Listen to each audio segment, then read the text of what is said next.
Corona vaccine लगवाने के बाद अगर एंटीबॉडीज़ नहीं भी किसी में बनी,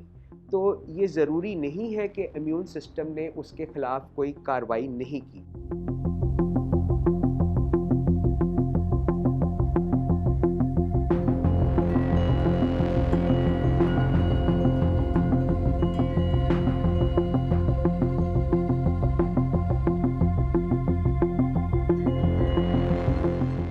एंटीबॉडीज़ हैं, ये आप समझें एक किस्म का स्मार्ट बॉम्ब है। ये ख़ास एक जिस चीज़ के अगेंस्ट बनी होती है, उसको ये ढूँढ लेता है, उसके साथ चिपक जाता है, और जब ये चिपकता है तो जिस चीज़ के साथ एंटीबॉडी लगी हो उसको हमारा ये क़ुव्वत मुदाफ़ियत का निज़ाम तल्फ़ कर देता है। कोविड के केस के अंदर है, हम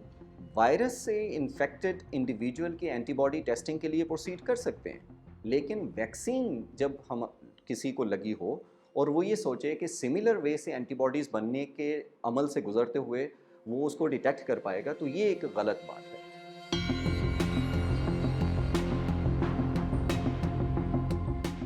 अमूमी तौर पे इसको डायग्नोस्टिक पर्पस के लिए यूज़ किया जाता है एंटीबॉडी टेस्टिंग को, जो कि हम इनडायरेक्टली उससे रेलेवेंट जो इन्फेक्शियस एजेंट होता है उसको हम डिटेक्ट कर रहे होते हैं। जबकि अभी कोविड के केस में हम इसको एज अ प्रोटेक्टिव मेजर के तौर पे लेना शुरू कर दिया कि हमारे अंदर अगर एंटीबॉडीज़ बनी हुई हैं तो हम शायद ज़्यादा प्रोटेक्टेड हैं एज़ कम्पेयर टू दैट। इसका एक और भी नतीजा ये हो सकता है वैक्सीन लगाने का कि इफेक्टर सेल्स नहीं बने और वो अपनी एंटीबॉडीज़ नहीं बना रहे, लेकिन एक